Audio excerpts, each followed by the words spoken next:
Hey everybody, David Shapiro here. I just saw on Twitter that the hashtag support human artists was trending, and it really resonated with me. There's this thing, no AI art. AI art is theft. If you search for AI art, you get a whole bunch of similar things.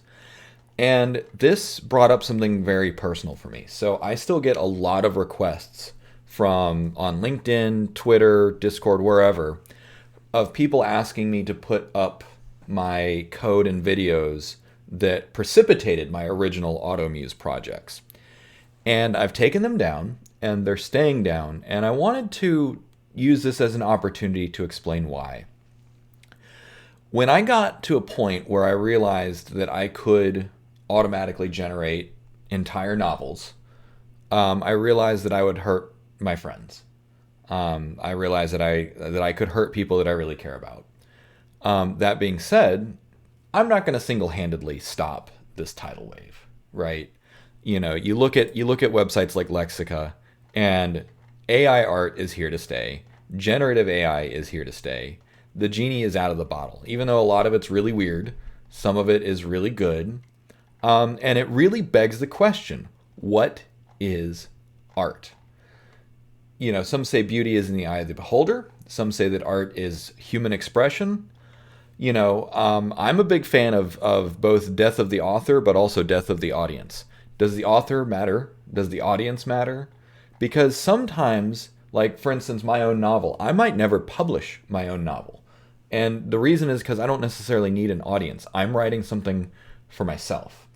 That being said, I have a lot of privilege because I don't rely on my writing. I don't rely on my art in order to, make ends meet. And so it really kind of, there's a philosophical question, right? Like I said, what is art? Does it require an audience? Yes or no? But then there's the economic question of livelihood. And, AI is, there was a great post on Reddit. Sorry, let me mute my phone. There was a great post on Reddit that said, if a year ago or a year and a half ago, someone would have told you that art was going to be the first thing that AI, disrupted, they would have said that you were a lunatic, right? And so now everyone is like, okay, well, if they can come after art, they can come after everything, right? And then there was that post that showed that Chat GPT, was capable of passing the bar exam, right? So maybe no one is safe from AI. And again, I know that I'm not going to single-handedly stop this, but I also don't have to participate in something that I know could hurt people. Now, where do we strike the balance, right? Because here's the thing: is electronic music real? I can imagine that there was probably a time, when people said, oh, records, that's not real music. Radio, that's not real music. You actually need to go witness it being produced live by another human. Or in CGI for filmmaking, right? There's this popular quote of Ian McKellen having, be getting emotional on the set of The Hobbit because it was all green screen. It was a lot more CGI, a lot more green screen, and a lot less on site and practical effects for The Hobbit versus Lord of the Rings. And he reportedly said something along the lines of, "This is not how it's done," right? But at the same time, like, you can't put the genie back in the bottle, right? Electronic music is here to stay. Deep learning is here to stay.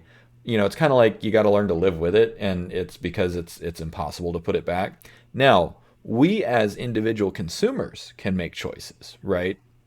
We might choose to only go to websites that respect human artists, whereas, and it's kind of dividing, right? Because I think deviant art, they're like, let's go all in. Like, there's just a whole new category of AI art, whereas ArtStation is like, bans it outright. So we're going in different directions.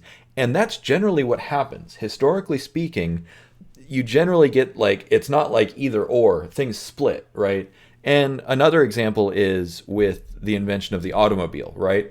The invention of the automobile put all the stable hands out of business, right? All the people who cared and tended for horses, even the number of horses in the world went down after the invention of automobiles, right? So, like, not only did we put horses out of a job, we had less demand for that species as a whole, and now there are fewer horses. Are they extinct? No. We still keep horses.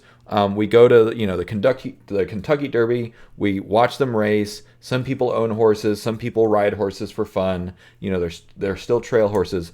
So whenever technology advances and dislocates something that we're used to, it doesn't.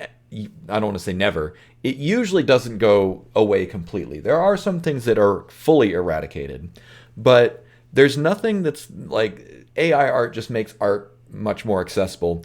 And I think about people like myself that I just do not have the right skill set. And so like I'm not going to bring it up, but I started making like a manga version of my novel, which is something that would have been completely out of reach for me as an individual, so that I can tell this story in a visual way for myself. Now, is that fair to the artists? Like, I paid an artist, a graphic artist, like, what was it, like $700 in order to make just the cover art for my novel, right?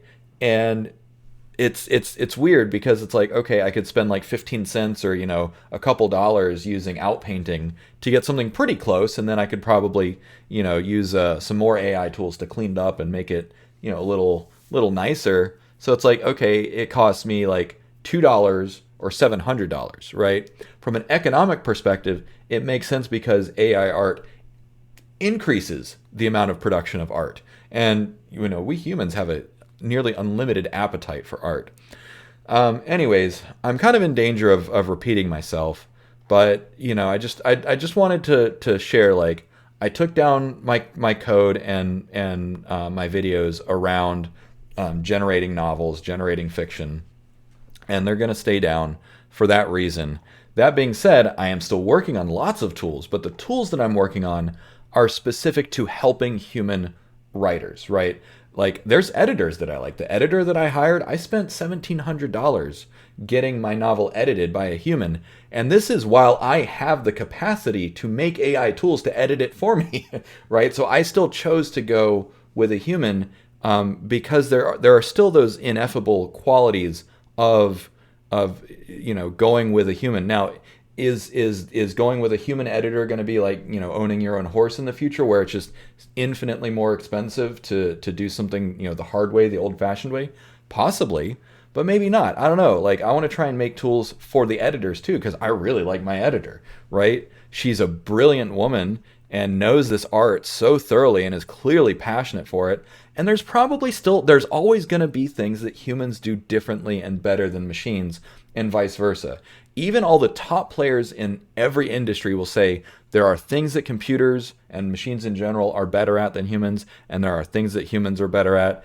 And often, kind of the way that it usually shakes out is it's like, okay, well, let's let the humans be good at the human things and the machines be good at the machine things, and then we can work together to meet in the middle.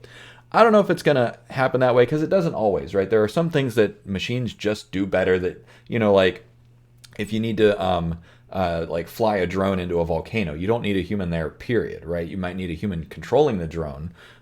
Anyways, I'm kind of going off on tangents, but I did want to address this and say that, like, as someone who is actively creating AI tools, generative AI tools, I have also made the decision not to dislocate any artists and editors and other creative types. And I'm not even going to tell other people to follow my lead. I'm making this choice because it feels right for me.